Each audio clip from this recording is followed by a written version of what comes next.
What's going on, everybody? Welcome back to the OFFSZN Podcast. I know it has been quite some time. It's been over a year since we've done this. So to kind of give you guys a backstory of what happened, coming out of college, I was wanting to get into the sports media side of things, also my own podcasts or shows or, different things like that. But I quickly came to realize that you need a lot of money to start that. Or not a lot, but you need some money. And I didn't have a pot to piss in at that time.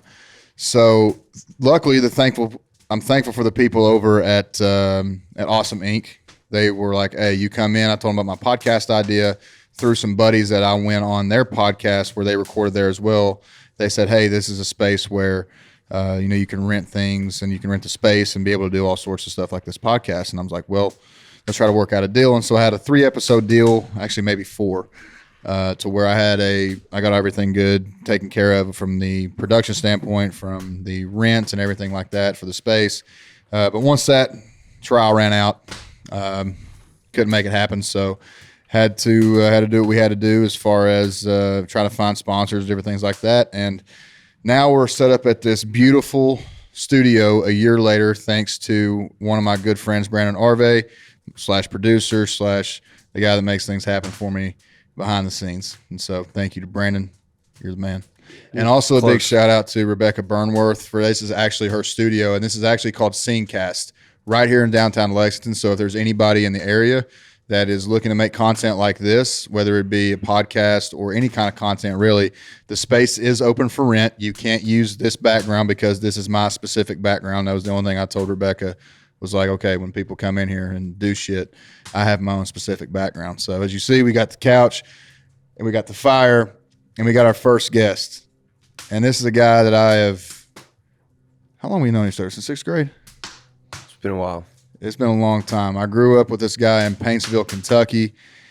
He was an athlete in high school, but he was also an aspiring musician, and it has absolutely taken over what he does as on a day-to-day basis, trying to chase that dream.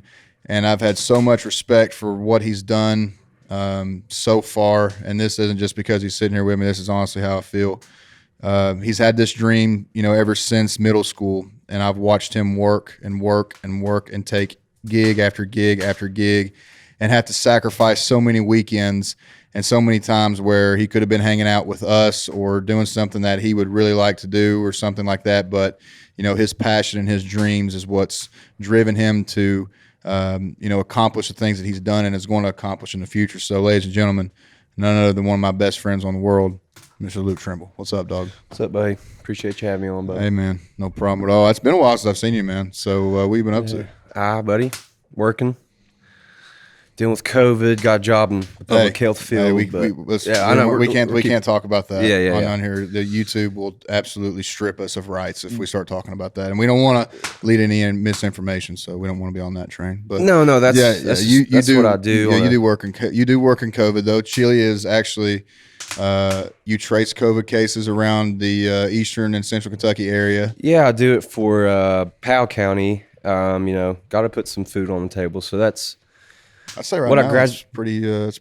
Yeah. Pretty good business to be in. I mean, yeah, it is. It's steady for sure, but I graduated with a public health degree, so that was always what I wanted to do. But music, like you're saying, is my passion, and yeah, it's a grind, man. It's stepping stones, gig after gig, and meeting people. I'm not even close to where I would like to be yet, but having fun with it, and yeah, that's what I've been up to. Really, just working and. Got a new puppy and taking care of him. He's very cute. He's an Aussie Doodle. Little Towns named after the great Towns Van Zandt. But yeah, just working, taking care of that puppy, and playing music, man. Yeah, everything's really taken off. Just recently, we were talking about Allie on Main earlier. They just started a booking and management agency, and me along with Scott Smith and Donnie Bowling, and we. They asked us to join with them, so that's what I'm doing. It's kind of helping me out, getting some shows, and things are taking off. Yeah, I believe things are heading in the right direction. Like I'd see. Definitely, I'd like to see them. They definitely are, and it's been amazing to actually watch. How far you've come. Since you first started, and I can remember the days when you lived over there out by the Paintsville Little League fields, and it was one of the first times you started playing. And I can remember Childers coming over and kind of giving you a little bit of lessons here and there. But then I can also remember seeing how serious you took it, and to see where you are now and seeing how much of a part of your life it is. You know, man, it's been amazing just because, you know, I had a dream of chasing football, and everybody's got dreams to chase. And so whether it be in sports or music or art or anything like that, I've always said that life's too short to not chase after exactly what you want. And there's maybe some other things we don't want, like this fucking fire about to pop out on us, seeing shit pop out. But I just wanted to have a nice background. But yeah, man, it's been awesome, man. It really has been, to see where you've come from and where you started. And so go ahead and take me through, really, honest to God, like I don't think I've ever got to ask you these kind of questions. So that's really why I wanted you to come on. Yeah. Really, what really got you into it? I know you've been a fan of music, but like, you know, what really got you into saying, hey, you know, this is something that I want to learn, get good at, and potentially, you know, make a living at? I mean, I think just the way, like you saying, like football was a dream for you, you know, it's also passion, also therapy. I think, you know, sports was very, you know, I love sports as much as the next guy. You know, we've played on many teams. Chili was a hell of a fucking athlete. I appreciate I'm talking basketball, football. If you actually go and look at, you know, our highlights on YouTube, there's a lot of highlights where I thrown a dump screen under the line for Chili to run a 50-some yard touchdown, or you watch Chili run the fast break, pop that guy down on the first corner, get that guy on the ball side block, and swing it back around, hit a jump shot. Absolutely. But yeah, just like, you know, music or just like football for you, you know, it's been a passion for mine. Always was growing up. You know, Dad, he's big into music, my family, but I think more than all is just kind of come into fruition. You know, I really always wanted to learn guitar. And I've always been a fan of writing. And I think, you know, once I kind of got into, you know, it's cliche, but, you know, Childers has such an impact on, you know I sound a lot like him, but that's because, you know, he's the reason I picked up a guitar in the first place. But, you know, I think kind of going, you know, from, you know, learning from him and learning from different people, you know, I think just kind of the way they captured Appalachia, I think is what I kind of first fell in love with, just the way they wrote, you know, the lyrics, the culture, you know, the people, the sounds, the sights. I think, you know, everyone kind of, Childers and people like Nick Jamerson, they have a great way of, you know, combining that into song. And, you know, I fell in love with it right when, you know, Sonny Best, Childers, those guys were putting out their first stuff. So after, you know, teaching myself, I've never really had lessons, so taught myself how to play. No, you did. And that's one thing I've always noticed, dude, is that you never went to a single guitar lesson. You literally grinded in your room by yourself, just learning stuff at just chord after chord after chord. And so that's what I've always been like, because like when people talk to me about you, I was like, yeah, I said Childers had a big impact on him. You know, he maybe have showed him a few things, or, you know, this or that, but that was after Luke taught himself how to play. Yeah, I definitely wouldn't say Childers taught me to play. I'm not trying to make it like that, but he was, you know, I was around him a lot around that time when I started getting interested in it, and kind of building off that, you know, he started doing what he did, and kind of, I think, you know, for people around our area, guys like him and Nick, you can, you know, they show you, you know, you can make an impact, you know, show how these people are, how they look, you know, show the real beauty of Eastern Kentucky and Appalachia, you know, if you really want that sound. And I think that's kind of what captured me into it. And I mean, I like writing anyway, you know, just the way words go together. I think kind of the imagery, you know, the alliteration, the different things you can put along with is just going back to where, you know, like football was a passion, dream, you know, therapy for you.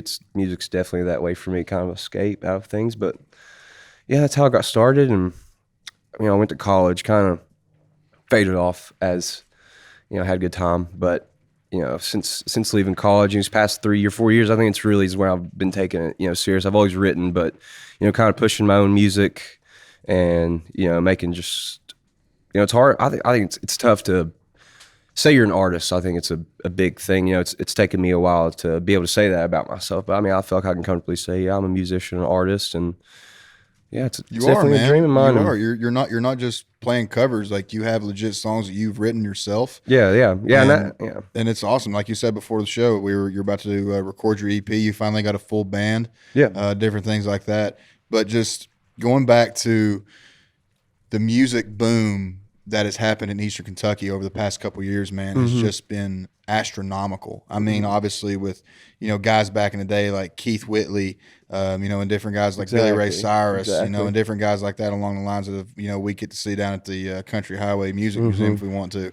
But then it became like when Chris Stapleton got big, and then it was guys like Sturgill Simpson, and then Tyler Childers, and now guys like Cole Chaney. You're coming on the scene. There's so many different guys that have so much talent in those mountains that not a whole lot of people knew about, just because we were so like. And I try to tell this to people all the time, that when I'm trying to explain, where we're from, I never explain it in a negative light, because I always feel like anybody from the outside, that's the first thing they're going to talk about is the negative sides of Eastern Kentucky. And so, like, when you're trying to say this shit, like with these people like Childers, like Sturgill, like yourself, you're telling stories.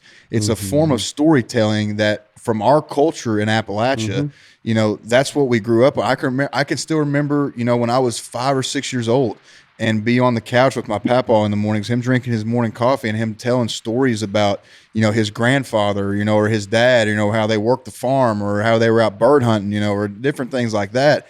And that's what really captures the culture, I believe. And so having these guys go out there and put that into song form, I believe it's not only enlightening to people to see that there's beautiful sides of Eastern Kentucky, but also the fact that they're being introduced to the side of Eastern Kentucky that a lot of us, that's the way we look at it. Exactly. Because we don't look at it the way that a lot of people from the outside look at it. Exactly. Is saying that, we don't have shoes, or, we don't have teeth, or, we're inbreds, or we're fucking this, fucking that.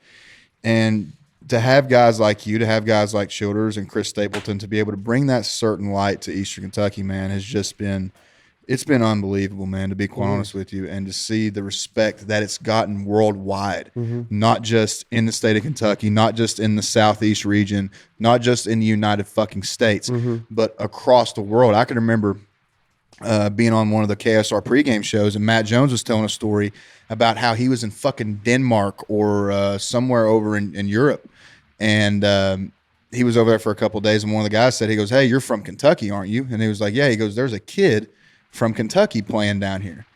And he was like, "Really?" And he said, "Yeah, his name's Tyler Childers." Wow. And so Childers is going around Europe playing this and that, and because like when I talked with Rebecca, she was talking about like how her family's like European and German, and how like there's a lot of same customs that come from that, especially when it comes to like musical instruments and how music was produced in that time. Absolutely. Yeah. And so just to be able to take that culture that was, established early on from our early ancestors and then brought over to the United States where we settled, and just to see how that culture has now captivated the world in music form, it's just unbelievable, man. And just to see how much it's grown. I know people are dying for another Childers album. I know people are dying for another Chris Stapleton album anytime like that. So, I mean, as far as like entertainment and music and along those lines, as far as artists, like legit artists go, like whether it could be an author, it could be a musician, anything like that, I think Kentucky doesn't get a lot of respect that it deserves, as far as, nationally or worldwide, from not just from a music standpoint, but from, like Hunter S. Thompson, being from the state of Kentucky, different guys like that. And so just to see the articulate, culture that we have here, man, it's awesome, man. Exactly. And it's awesome to have you part of it and the younger generation to be able to keep that moving forward. Exactly. But like, so take me through when you're sitting down and writing a song. And because I've always wondered this. First off, the question is like, do you have like a certain beat, not beat, but a melody in your head that you go along with first? Do you try to find the words first? I mean, everyone's different, when it comes to songwriting. I've come to learn. For myself, I think it's just like I'll get an inspiration from a story, that you could sit here and tell, or from something I see.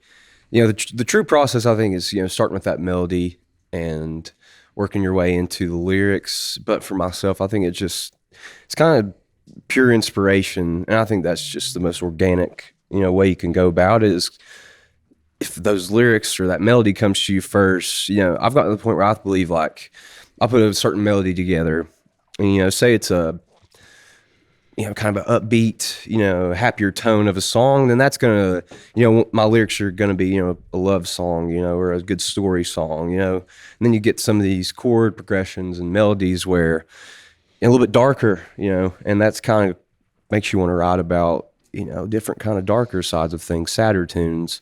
But I think the most important thing for me is just like the inspiration from my surroundings. And I think that's what I learned the most from, I would call myself just like I'm obsessed with Kentucky musicians, always have been. I'm, proud of where we come from. That's one of the most proud things about it.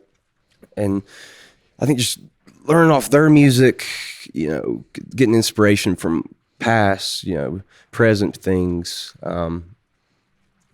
If I'm in my car driving, something will come to my head. I'll jot it down in my notes on my phone. I don't think it's really a certain like, here's what I do first, here's what I do second, here's what I do third. But it's kind of like a more type deal. Exactly. It's more like an organic, natural process. And that may not be the same thing for most people, but I think for the way that I write, a lot of imagery, a lot of description, a lot of description about people. I think it just has to come from your surroundings, and everyone's different, in the way, they write. But I think my style and everything comes from, I'll see something I like, start jotting notes about it, or get a melody in my head, get a, 2 lines I really like together in my head, put it down in my notes, and kind of go from there with the chord progression. I think I like going at an organic way. Yeah, I think just going about anything like that organically or authentic like that and not trying to force it. Exactly. I think that's when you get the best product. Like I'm the first person to admit, like, when I came out of school and I was trying to get into this, social media shit or, against content or whatever the fuck you want to call it, there was a lot of things where I was just like, okay, like I felt like I had to like force things out there to be able to get likes or be able to get, ahead in social media game or this or that. And I was just finally realized that the more authentic you are with yourself and the more you are who you are in general, I think that's the more appreciative that people are, for that kind of stuff. And so for you to be able to sit there and say like you are based on your surroundings, and so like listening to a lot of your songs, being around you for so long, you can definitely tell that the songs that you have and the lyrics that you sing definitely aren't just words you put on paper. Like you've either lived these words or you've felt these words, or you've seen these words in front of your eyes. Exactly. And it's something that it's not faked. It's not something that you thought up in your head. It's not something that where you sat down and was like, I got to write a song tonight. I got to get this done. It was like, oh, I'm on the mountain parkway, and I see the mountaintops. I'm writing a little note down about the mountaintops on the mountain parkway, or something like that. And it may fit into the melody that you have in your head, and it may not. And so just I can say, from a personal, from a guy that's listened to all your songs, is that, you can definitely tell the personal tie between each lyric that you sing, and the song that you're putting out. Actually, it's actually pretty funny. I was texting one of my buddies that I play college football with, and he's from a little south of Columbus, okay? And one day, and he was telling me, I told him I was having you on the podcast, and he was like, oh man, that's cool. My buddy loves him. He's sent me, he's never like, we've never like put him on or anything to you. He's like, this is one of his homeboys from back in Columbus. That's awesome. And he sent him your song, one of your songs from YouTube. He was like, dude, who is this dude? He was like, yeah, that's one of Cash's boys. Yeah. He was like, I was like, dude, just to be able to see that, and like people just finding your shit now. Yeah. It was just so cool to see. And so I know that this is not even close to the tip of the iceberg for you. I know that for a fact, just because I know how serious you take this. I know that it's a passion that you have, and I know it's something that, for you, I don't think you'll ever get burnt out on it. No, I think I'm too emotionally involved in, like I said, like the writing part of it's just like a therapy for me. And no, I don't think I'm close to being done with it, but I mean, it's nowadays, I think it's a lot more tough for local musicians to, a lot of these guys, like, a lot of my buddies that are around here, we got 2 jobs. I have 2 jobs. It's once you can get to the point where you're, playing without having to work, that's when you're kind of like, okay, I've got something going here. I've made it. And I haven't got to that point yet at all. But like I said, it's not like it's something that I'm forcing myself to do. It's something I love. It's something that's a passion for me. And, whether it takes off or not, I don't know. I'm still trying to figure out what I want to judge my success off of, I guess. Is selling out arenas really exactly. Is selling out arenas really something you do if you're not singing, if you're singing the other people's songs that they've wrote, I don't think that's the route I'd like to go. I think I want to just overall make good music, make something people can relate to.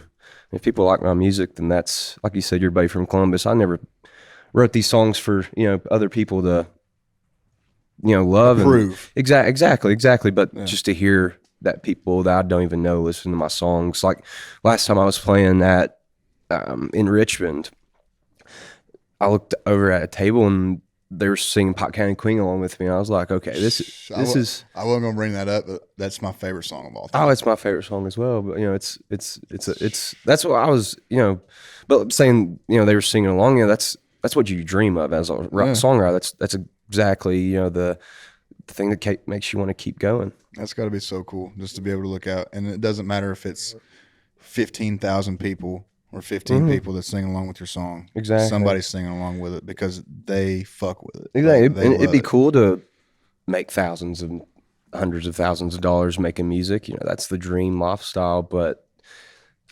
stepping stones, I think, right now. Trying to get this EP out and go from there. Yeah, but the thing is, man, is that everybody has a different definition of success. Mm-hmm. And at the end of the day, like I've asked myself that question too. I ask myself that daily. I go through, every day I'm sitting there thinking, am I doing enough right now to be successful? My job is basically what I would have been doing if I had NIL in college. Mm-hmm. I do social media posts for one company. I'm about to get on with another company and do that stuff.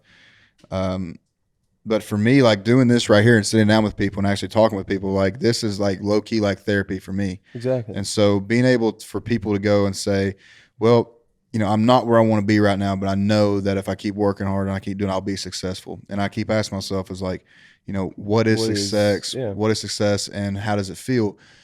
And when I look back on my playing career and when I look back on, my life once I got out of playing, it's a black and white line for me of like what is success and what isn't. And I'm trying to find that middle ground of being able to say, okay, as long as it's producing happiness in your life and producing joy in your life and you're not forcing things, you're being authentic with yourself. You have your friends, you have your family, you're not out trying to impress anybody, you're just being yourself. And as long as you got a roof over your head, you can pay your bills and, you're not, worrying yourself to death every night, I think that's success, to be quite honest with you.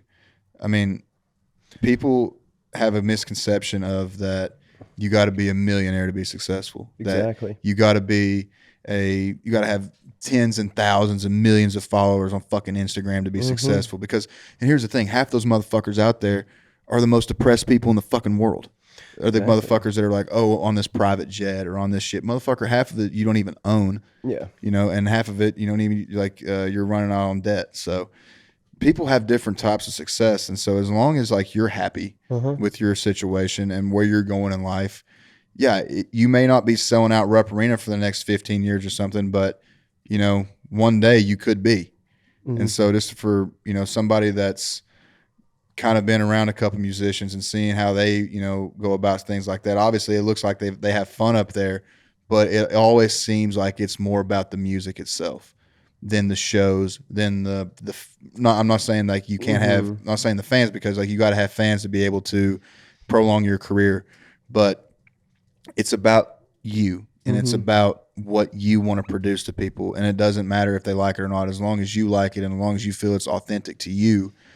That's all that matters. And I think in today's age, like you were bringing up social media, I mean, that can ruin, like you were saying, that simplicity of, success, the happiness of it, the fuck me up for months, dude. Money. Yeah. I mean, it's not, it's influenced our whole generation to, want to reach this certain standard. And I can't speak for everyone else, like for you, but as a musician standpoint, man, nowadays you have to have a presence on social media. I'm not the biggest social media guy, but I think I'm decent at it. But you're getting a lot better at it. Yeah, I'm a lot better at it. And the fact that you really have to worry about those things sucks, but it's how the world is now, and that's the way I look at it now, dude, is just like, it's like for me, because like I noticed that once I stopped playing, I lost like 3,000 followers. Who gives a shit? Yeah, it's like I was like, well, half of those fucking people, not even half. I guarantee all those people, A, I've never met. 2, I probably will never meet in my life. And 3, half of them are fucking probably just fucking robots and shit. So who really gives a shit? And so like, I used to throw up pictures and get like fucking 6,000, 7,000 likes. I could, like, when I was a player, like, I could have posted a picture of me taking a shit and said like, taking this great dump, hashtag BBN, and I could have got fucking 7,000 likes on it probably. It gets to a man's head, man. Yeah, it really does. And so when I got out of that and I was like just posting shit about myself and people weren't liking that, I was thinking to myself, oh shit, am I like who am I as a person not fucking good enough for these fucking people? And like for the longest time, dude, it took me, I'm not gonna lie, it took me like probably the first year and a half out of college to take away the approval of others in order for me to be happy. And now I look at it as not like in a selfish way, but it's like the only opinion that matters at the end of the day is really mine. Exactly. You know, because it's not like I said, that's not in a negative way. It's a different way of loving yourself, in my opinion. And so I think it's in a simple way, you're saying, like, who gives a fuck? Yeah, just not worrying about what other people think. I think at the end of the day is, and it's tough as a musician, man. It's like putting your thoughts and your feelings out there. You know, for you were in such a spotlight, man. I couldn't imagine what it was like, you know, leaving college like that. But you know, in my shoes, it's more of, you know, do I want to be posting something every day? You know, posting these different, you know, because that's what's going to get you your looks nowadays, you know, like these good, well, you know, these podcasts, these good videos, different things like that. I wish it was simple enough where you could, you know, be back in like the 60s and stick true to music, you know, stick to, and I don't think, you know, if people aren't in it for the music, they're in for the other things. That's their own opinion. I don't really get it, but I think nowadays it has to be something you're involved in. And I think whether you let it go to your head or let it take over your whole, you know, happiness, your different feelings, I think that's when it kind of starts to take a hold of you. Yeah. No, like dude, you were saying. It fucking took a hold of me bad. Like, literally, I thought I was a fucking rock star at one point. Like, I literally You were? No, dude. Like, there was a point in time where, like, I mean, you are still. Because it was. You're a rock star to me, Chili. You're my fucking rock star, dude. Say start the party, finish the fucking I was party, hoping, right? I was hoping you were going to say that. Hey, that was a saying that me and Chili had. So we'll give you a little background story on that, because me and Chili's got some pretty fucking funny stories we could tell you. A lot. And one of them being start the party, finish the party. So when Chili, Luke moved over to, you came from Me Memorial Elementary. Shout out to Tucker Daniel, class of 1956, Me Memorial High School. Do you see the Jersey Central War here? Dude, that was sick. Did you see the Paintsville Lady Tigers were the Comets? That's Coach Trimble, buddy. That's all over that. Hey, how about that? Come in there, Coach T. Coach. Shout out Coach T, baby. He'll probably be the first person to listen to this.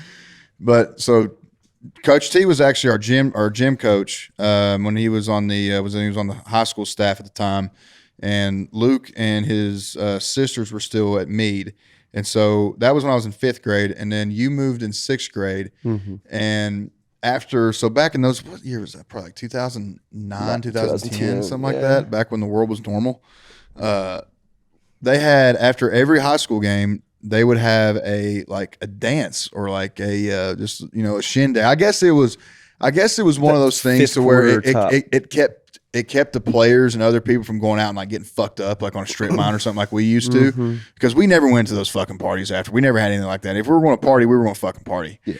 But so anyways, me and Chili, we were in this fucking like dances and shit with these high schoolers and stuff, and we would have to like, it would be over, like the game would end at like 10, and then the dance or whatever the fuck you want to call it wasn't over to like midnight.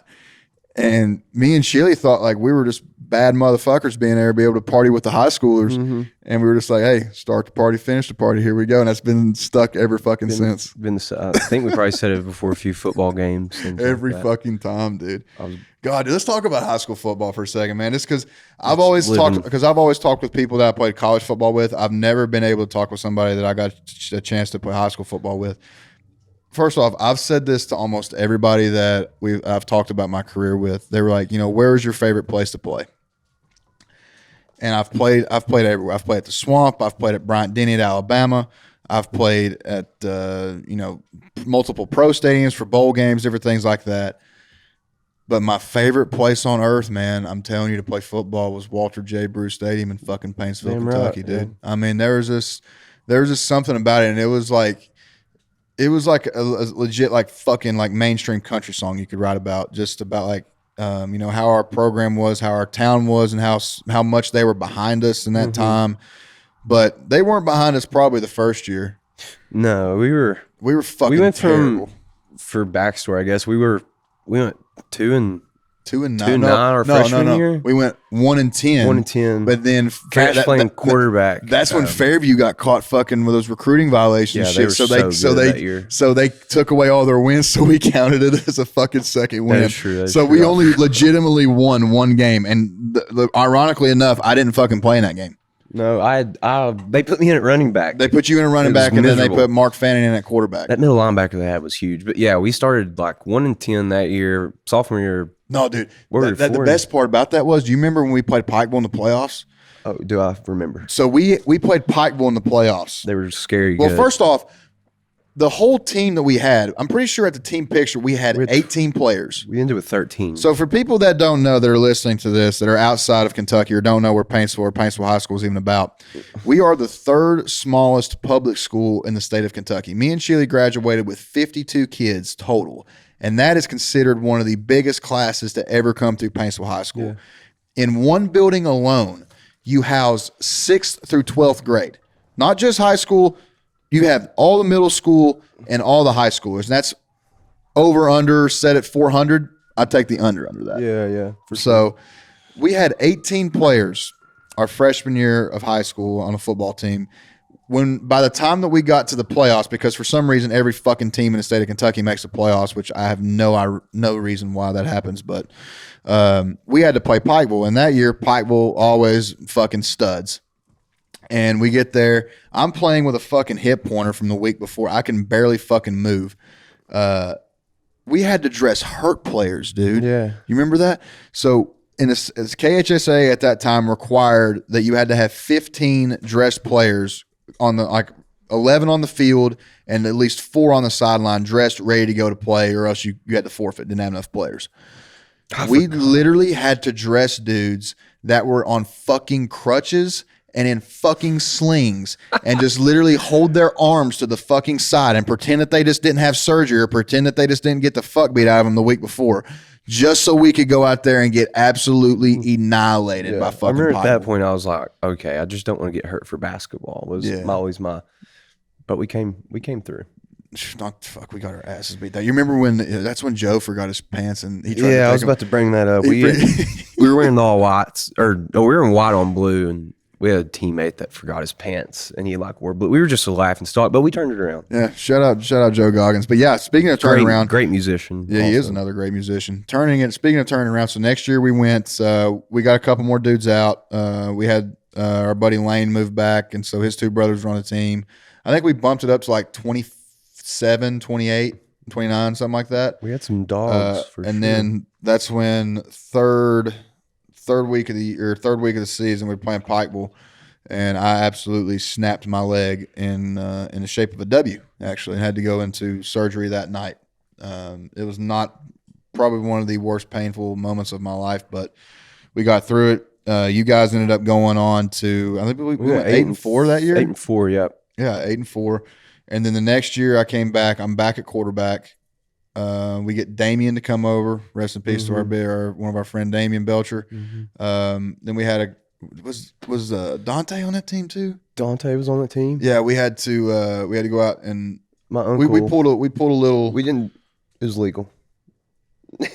We met him at a Chinese restaurant in Louisa. We did, Chile. We drove in a fucking van to go meet him in a rundown. I remember franchise Peking. In there. And that place is great. Come on. It was, come on. Shit. That fucking orange chicken. Come on with me. But anyway, so we had to end up having a hell of a season that year, and that's when everybody was picking Pikeville to win the 1A state championship that year. And then that's when they beat us like 63-8. You remember that? In a regular season? No, it was our junior year. They beat the fuck out of us. Oh, yeah. Like week 2. They did, yeah. And then that was like 62. That's when you got hurt, yeah. Yeah. And then we came back. No, I'm talking about my junior year. Okay, gotcha. That was like week 2 when we went to Pikeville to play, and they beat us like 63-8. Like one of the worst ass beatings we ever took. And then when we played them in the playoffs, that's when we beat them 30-6, and they were supposed to go to state. And we're like, no, ruining that party for you motherfuckers. That was. And then senior year was probably one of the best years of Paintsville High School football history. Still, I believe, the best team that's ever walked on that fucking field, even though that they won state a couple years ago. Congratulations to them. I'm not taking anything away from you guys, but you stepped on the field with that 2015, 2016 team. You get your fucking asses killed, dude. I mean, it's on like Donkey Kong. You get Chile on a jet sweep. You get him on a skinny post coming across the middle. I'm zipping that motherfucker in there, and Chile's 88 out the fucking gate. Oh, yeah. Cash, to put in perspective, the hardest I was ever hit in high school was Cash coming up to finish a play and just blindsided me at Fairview. But overall, it was, dude. Cash was and the thing about it is the best player. Oh shit! In the mountains or at the time, maybe year, ever. But no shit. Joey Couch, Tim Couch, those dudes. Yeah, I mean, come on, I was nowhere near those dudes. But speaking of that, I actually have a really bad habit of that. So when I got to college, dude, Lonnie Johnson, who plays for the Texans now, I remember he went fucking nuts on me one day because I can't remember who we were playing. I think it was an out of conference game, which is why he was fucking mad because I think we were it was Middle Tennessee.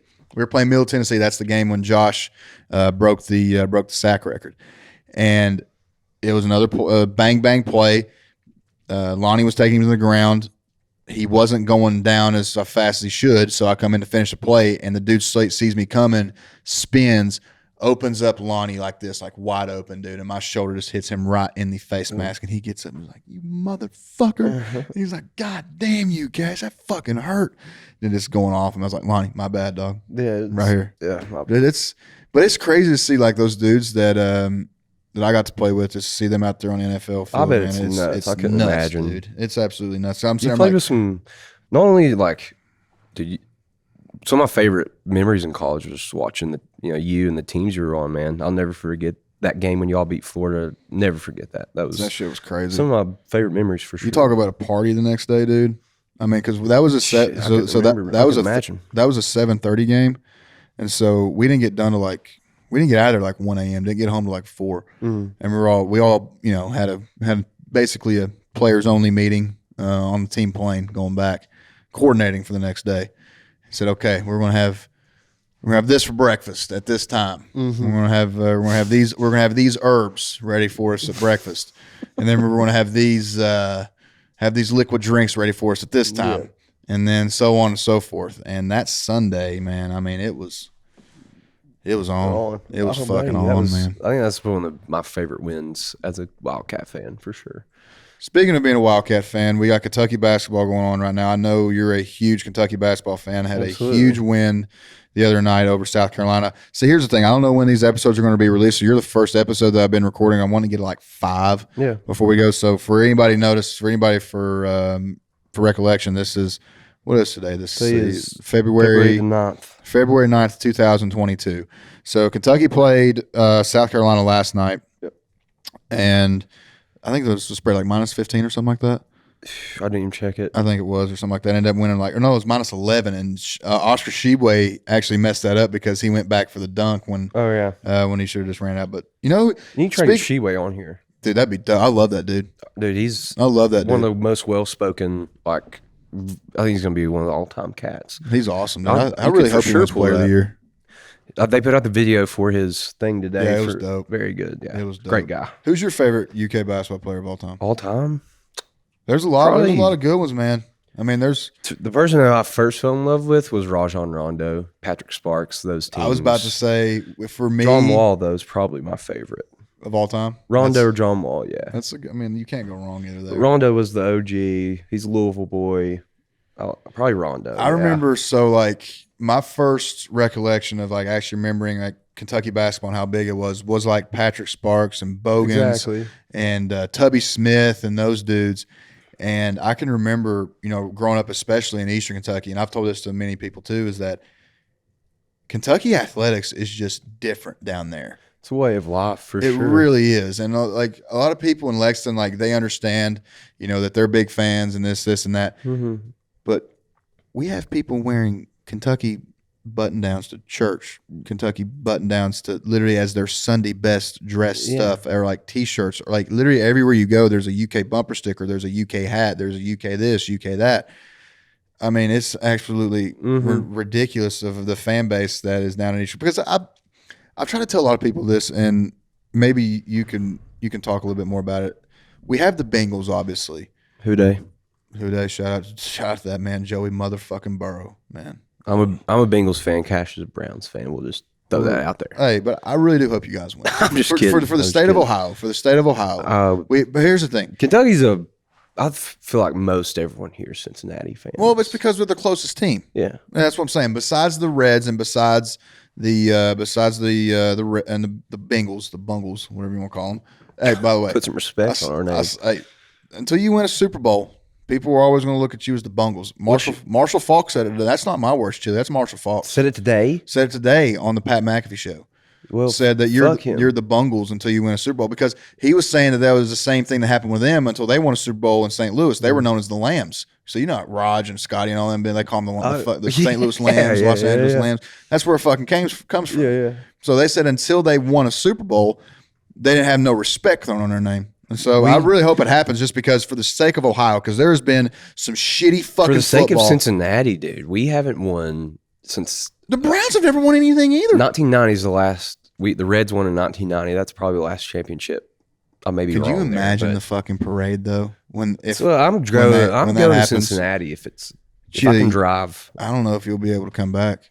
It's fine. I'll swim I'll die in the Ohio River. Die happy in the Ohio River. Yeah, fuck yeah. I'm sure you wouldn't be the first body in there that's been tossed over a Bengals win, maybe. Maybe for that, but I'd say maybe for some Bengals losses. I'd say they got some family up there in Cincinnati that has to take care of some bodies. But Joey B, man, dude, he's a fucking dog. He's dude. I need a jersey, dude. That guy has probably the most like controlled confidence and swag that I've ever seen. Yeah, in a guy. Like, he's not overbearingly cocky. He is just laser. But he's focused, also fucking swagged out. Like anything he says in the media, swagged out. Like he was talking about his chain the other day. Like, are those fake diamonds? He just like laughed. I was like, no, I make too much money for them to be fake. His so Cartier glasses. I looked them up online, and they're like $1,090. Well, when you're the first overall pick, it's chump change for him. But I was like, if anyone wants to have that swag, it'd be that. Cough it up, yeah. Oh, for sure. He can rock it for sure. A lot of people were like so mad when they took Jamar Chase in the first round. I was one of those people. I'm not gonna lie. I was one of those people because everybody. I wasn't so mad, but we need linemen. Obviously, obviously you saw what happened last year to him. I mean, the guy got fucking killed. It looked just like Tim Couch when he was up in He's Cleveland. Still getting killed, dude. I'm worried about Aaron Donald and Von Miller and what they're gonna do to him. Hey, dude. But I'm just saying, those dudes right there. Aaron Donald especially is that guy. The dude does training with fucking knives, Chili. I saw he was on Pardon My Take or something. Fuck those dudes. Sorry, I didn't mean to bring it up. No, you're good. He benches like 500 You pounds. heard me, motherfucker. He benches like 500 pounds. Yeah, ain't no problem. No problem. Ain't no problem. No problem. He's just a fucking monster, dude. I mean, it's like the training that those guys do, like, and that's the thing that I've learned from training, how we trained in school and for football and how I train now is completely different, dude. I mean, there's just so much. I mean, you had a taste of when we worked out in high school, because that was essentially the same things that we did in college, just a little bit more amplified. Mm-hmm. But power clean, squat, the bench press and everything like that, and nothing. It was always about how much power you can generate and how fast you can move that heavy weight. Now, like for me and what I'm trying to do, and just build muscle and just try to look good with my fucking clothes off. It's all about just, how slow I can take things, and it's right there.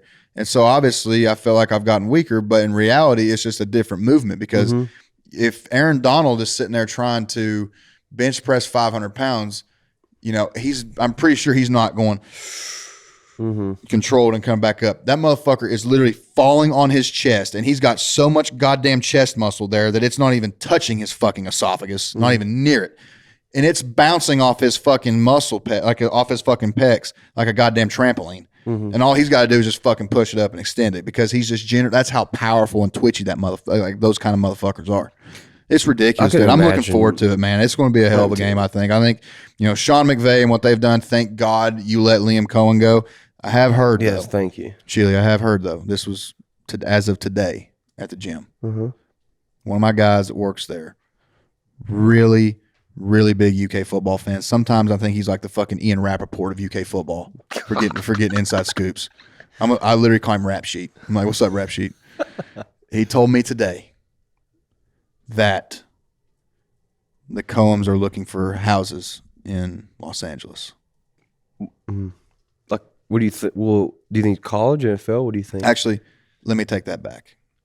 He did not say that the Coens were. They said that they had heard that the Coens were looking for homes in LA. But my first thought was, would he not be? But here's my first. Would he go thought. back?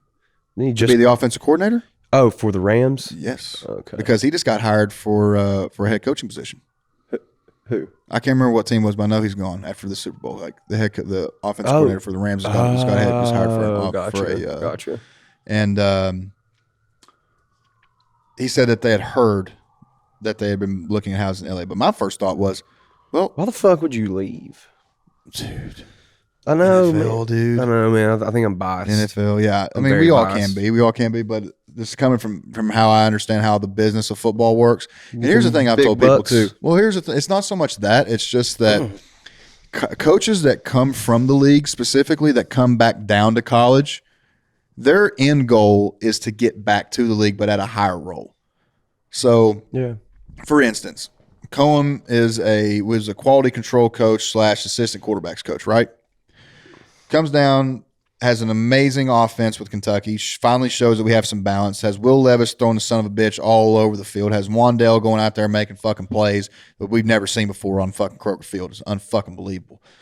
While we're also still having one of the most dominant run games in the SEC. Okay, so you see that, you see how much, because here's the thing that people don't understand, and I know you may be a fan of another conference or this or that, but this is the fucking truth. Right here's the NFL, right here's the fucking SEC. There's a reason why out of the 32 picks in the first round of the draft that over probably 17 of them are going to be from an SEC school. Yeah. That's just the reality of it. And so when they see that kind of success in year one with a brand new quarterback that came from a different league and being able to go in there and install your playbook and have these players run it this efficiently and be able to make these kind of plays and have these kind of historic landmarks, rushing records, passing records, receiving records for Wandale, different things like that, touchdown records being broke. I'm like, okay, this motherfucker can call some plays. This motherfucker knows what he's doing. But my first thought when they were saying that is like, I guarantee that will not happen because at this point we have the funds, we have the backing, and we have the support from everybody at the University of Kentucky. Not only that, but the fans and the boosters and every big money motherfucker that's ever been stepped foot here in the bourbon game or in the horse racing industry. For Liam Cohen, it's a name your price job right now.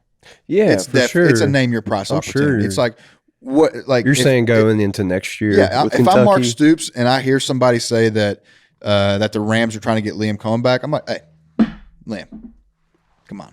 Let's talk here, man. Yeah, let's talk, man. What do you want? And Liam could say, I want 1.5, guaranteed. I want an incentive where we win so many SEC games, I get a bonus. We go to another bowl game, I get a bonus. We get this, I get a bonus, and then we'll see what happens. But I just don't see him leaving after the first year like this. That's what I really hope it doesn't happen, man. I hope not either. Because with Will coming back and different things like that, it's just going to be unbelievable. C-Rod coming back, I think just this boom of like, if you're a Kentucky football fan growing up, like we were, it was some sad years. Like you were. Yes. Yeah. I wasn't going to say it, but yes. And just this year with the Bengals and your years with the UK, like my years in college, and now with the Bengals, man, it's been a good capacity. It's been great. It's been to be sports fans in the Kentucky area. Oh, it has. It's I love it. I love but man, so getting back on track with the music stuff here, and then we'll wrap this up. Yeah. You know, what are you, what's coming up next? I know you got a lot of stuff coming up with the booking agency, like you talked about through the Alley on Main. Kind of take us through that, kind of tell people where you're going to be at. And really my question to you before you get to that point, you know, we've talked about, you know, you've already stated that, you know, maybe the end goal is not to sell out Rep Arena, or it's just to be happy in what you produce.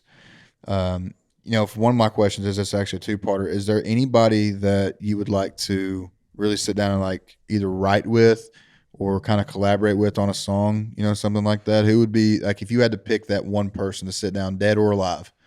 Dead or alive? Dead or alive. Oh, man, to sit that down. changes it. Okay, let's do a dead or alive, and then we'll have to go alive. Okay.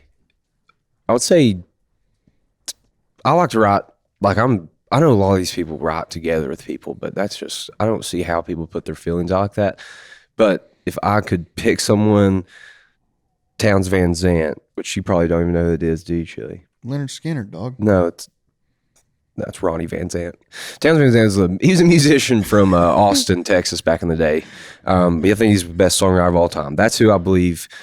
I think he's way better than Bob Dylan. But that's would be dead. I believe, you know, obviously Childers is my favorite artist, but I think Sturgill would probably be the guy who I'd want to alive today, just because he can do bluegrass, he can do rock and roll, he can do, I don't know if you heard what happened, but he's like ruptured his vocal cords. Yeah, I saw that. I saw an Instagram post. Me and Grant, my roommate Grant, he's a big music head too. I think what his next move is producing, because he produced Childers' Purgatory. That's weird. And we said it before. Like, if it wasn't for Sturgill having helping hand in an album, Childers is nowhere as big as he is right now. That's how it happens, man. Just those connections. But definitely Sturgill, just because how he's a wizard in the, you know, producing and things like that. But lyrically as well, yeah. So definitely that's awesome. Would be the two. That'd be sick to sit down with Sturgill Simpson. I remember one time.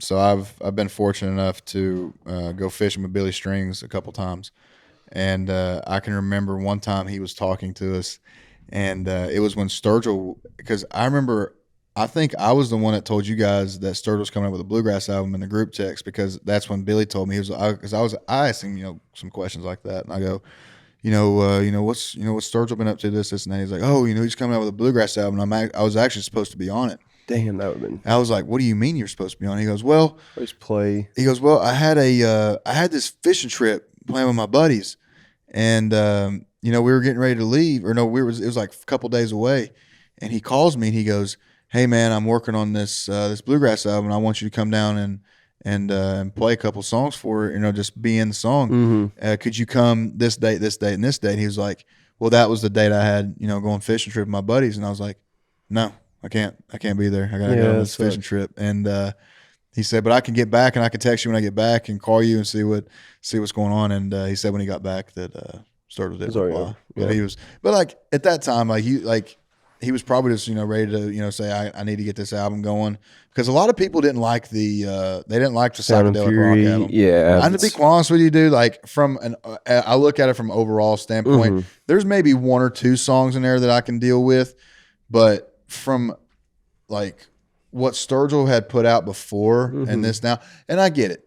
Like, you're an artist and you put out what you feel is like art to you and what you feel like is good enough to put out. And it's like, fuck what everybody else thinks. But I just believe that from a fan standpoint, you know, that kind of made him drop a little bit. Cause when we went to that Childers concert before COVID hit, dude, everybody fucking left after Childers got done playing. Yeah, it sucked. I hated it. But and it just seemed like he played for 2 hours straight. I'm not sitting here dogging the performance, because if you can play for fucking 2 hours straight and absolutely fucking shred like that, you're a fucking talented individual. Yeah, the man's from Lexington. You know, that was his dream show, you know. But I think that goes full circle to what we've been talking about. Like, that man's, he's going to play what he wants to play. And, you know, if people don't like it, it sucks. You know, I'm sure he wants the full support from everyone, but he's going to put out what he wants, you know. And I think it sucks. I wasn't definitely not as big of a fan as was, you know, his older shit, but it just shows the versatility and the talent and just. But then he comes back with that fucking bluegrass album, like that, dude. It's just like, it just shows you how versatile the man is. It's literally like that scene in Dumb and Dumber when he comes back on that fucking scooter and he goes, just when I thought you couldn't get any dumber, you go out, pull something like this, and totally redeem yourself. It was like literally one of those moments. It was. Fucking Cutting Grass, part 1 and part 2. I got it on vinyl. Oh, dude, it's everybody's favorite now. Like, I literally got on Twitter the other day and somebody was taking a poll of like, what's your favorite Sturgill album? And neither of the Cutting Grasses were on there. And I was like, fuck this. Quote tweeted it.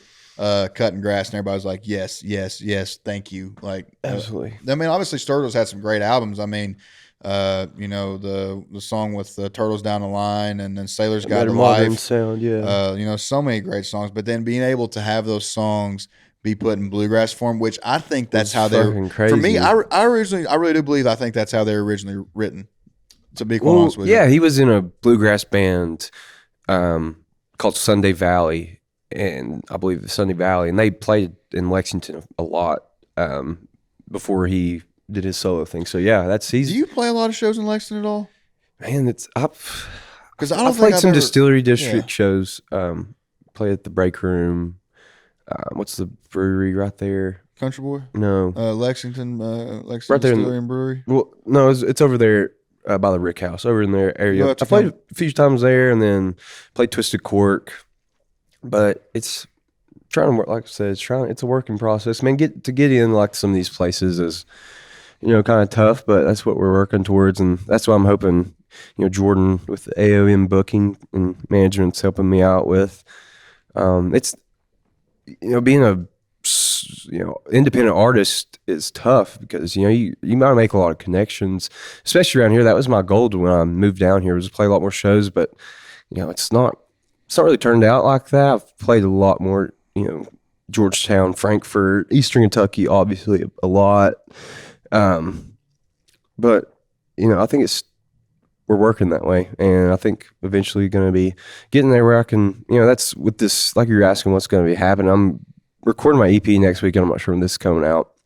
But, kind of having that platform and, just Jordan, making me a website, different things like that. I think it's, it's just about getting your songs out there and getting your voice out there. And I probably could have done a better job of, making these connections around here and, going in and trying to get in these places. But I like playing rooms where, people are listening and, really not appreciate your music. Exactly. I'm not a really college bar. I love going to Stagger, but that's just not really my scene. And if you're a musician that plays there, Shelby Lure, some of those bands, I love them, but it's kind of different.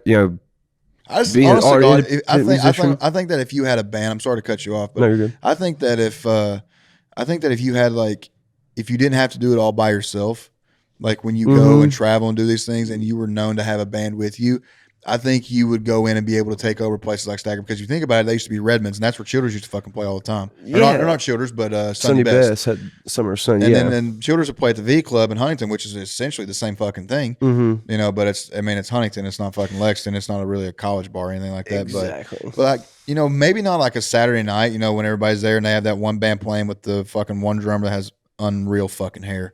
That's the Shelby Lure band. They're done. Yeah, dude, they're fucking awesome. Those dudes fucking shred. Yeah. Dude the bass player actually gave me a cigarette one time, and I lit it up in there. Me and Smurf did. Shouts out. Yeah, Sigs Inside. Shouts out Sigs Inside at Stagger. The full band thing would be. That's kind of like what I'm evolving. That's towards. what you're stepping forward. Yeah, and you said you have a full band for this EP, right? Yeah, I'm gonna have a full band. I think I'm probably gonna try to do a EP release show whenever we get around to releasing it, and do the full band there, and then it's I'm kind of, this is like these past 2 years of really when I've been trying to go hard, and I think once I can get enough shows in a year to make a honest living, and people, because once you got a band, people are relying on you for money and relying on you for these shows to get booked, and at a right price. So I think we're working our way towards there, and I think if people listen to this EP and they like the full band thing, maybe start trying to get some of those guys to travel around with me, or at least have a duo kind of lead and top deal. But yeah, I love playing by myself. It's a little bit more intimate, but working towards the full band thing is definitely what I'm trying to do right now. Do you have a name for the EP yet? I think so. There's a song there about my grandfather. And it's called "Nothing to Lose," and I think it's kind of like hand in hand with when I'm putting this EP out. You know, it's I've done this. I've done exactly. I've done this by myself. It's always been a passion that I've done individually, and that's kind of how I'll have given some naming after a song that's named after my grandfather. Always, but I think it just overall, like just that "Nothing to Lose" kind of just this is my life from age 17 to 25 now of songs, bunched up into one. And I think it's kind of just the overall message of, if here's my music, I don't have really anything to lose here putting this out. And this is what it is. If you like it, if you don't, fuck so I'm saying selling out arenas one day would be awesome if enough people like your music to do that. Yeah, but that'd be sick, man. I'm looking forward to it, man. I know you've worked hard at it. I know you've put your heart and soul into this, and so I think a lot of people will appreciate, your authenticity with it. I think people appreciate your storytelling. They'll appreciate the culture that I believe that you bring out in each one of your songs, which is really, what I love about listening to your music, man. And like I said, I had a lengthy post about with your studio. I really appreciate that. I mean, a lot to me. I'm telling you, man, like every fucking word I've ever said about you, whether it be trying to, tell people about you on social media or even like this right here. And, I'm fucking proud of you, dude. Thank you, beyond fucking proud of you, dude, because so many people these days look for handouts. And if they don't have a handout, they say, fuck it. You did this shit on your fucking own. Like, you taught yourself how to play. And like we said, no, tutors will not teach you how to play. It was after you got teaching yourself how to play the right chords, he came in and maybe showed you, different combinations of things. But you sat in your fucking room at your house and fucking grinded to learn that shit by yourself. I'm sure watching YouTube videos, different things like that, kind of like how I'm doing, with content creation and different things like that. Staying up and watching tutorial videos on how to edit, staying up and, trying to find the right camera angles, like how to do lighting. Thank God I have Brandon be able to help me with this kind of stuff. But, and just to see somebody legit chase their dream while also having to work for a living as well. Like, see, for me, like, this shit's easy for me. Like, I don't have to fucking get up and go work a legit 9 to 5 every day, but in my mind, like, that's why I fucking get up and go fucking work out, at 6, 7 a.m. just because other people are going to fucking work. I got to at least do fucking something. I can't just be some fucking piece of shit and sleep until fucking 8, 9, 10 o'clock and then come over here and fucking just fuck off the whole day, because I just don't think that's how you get shit done. I don't think that's how you get, forward in life, especially with what I'm trying to do, because if this shit doesn't work out for me, like, I have nothing else back to fall back. I don't have a 9 to 5 to fall back on or anything like that. So to see somebody chase their fucking dream and do it at all costs, even when you have to play, in front of 5 fucking people, where you have to go to goddamn the end of the fucking bumfucked Egypt, West Virginia. No offense to anybody from West Virginia, but or anything like that. You've been willing to put in the work that a lot of people that say they want to be an artist, that say they want to be a successful musician, that just fucking wouldn't do it.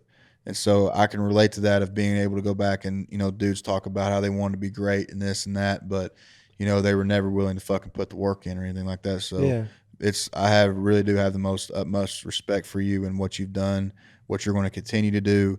And brother, it's like I've told you before, it's just a fucking start, and I can't wait to see where you're going. I can't thank you enough for sitting down here with me. This has been fucking awesome. Yeah, it's been great, man. Probably one of the coolest episodes of my podcast I've ever had, just because I've been able to sit down with somebody that I know personally and be able to talk about something that, I've seen you morph into you since you started this journey. So it's been awesome, man. Thank you so much. And like always, I always do whatever I can to help you. And so if you've been watching this, you can follow Chili at Luke Trimble 11 on Instagram and on Twitter. Are you on SoundCloud or anything like that? So I got my website, LukeTrimbleMusic.com. I got some SoundCloud demos. They're not one song on there. I think it's going to be on the EP. But you can check me on there. Got a bunch of videos on YouTube. But hopefully by the time this is out, I'm not sure when you planned on doing that, but hopefully if just Luke Trimble on Spotify, Apple Music, things like that, if I can get it out there by then. So yeah, if you want to check out, hopefully have some merch and stuff out by then as well. So didn't you have like those stickers? Yeah, I'm getting those. I'm gonna get some fucking. I'm gonna get once this EP is not gonna be cheap. So that's I'm gonna try to get some merch going. Like I say, man, I'm just starting the journey on this thing, and I may not have all the resources light bulb just popped in my head. We'll talk after the show. But yeah, we'll go ahead. Some chili dog stickers or something. Yeah. No. Okay. Anyway, but yeah. No, that's awesome, man. So, like I said, I appreciate you, dog. Love you to death. Appreciate you, buddy. Guys, this has been episode 6 of the Off-Season Podcast. You can check us out. Hopefully, when we have this released, we'll have consecutive episodes being able to release. So, the thing I learned about podcasting and trying to have a guest come on and not have it planned out or pre-recorded, it can get pretty stressful trying to get people on weekly. So, I'm going to try to get at least 5 of these recorded this month before I hit the road on turkey season. Hopefully March 5th or March 6th down in South Florida, where hopefully we'll be turkey hunting again with Jacksonville Jaguar Josh Allen. Get to talk to him about the fucking fiasco that happened in Jacksonville this year. With the Obermeyer down there at the best at the situation. Chop Shop. Yeah. Anyways, thank you guys again for watching. Chili, thank you, brother. And we'll see you guys in the next episode. Whoa, I hit record, drop, you can't ignore it.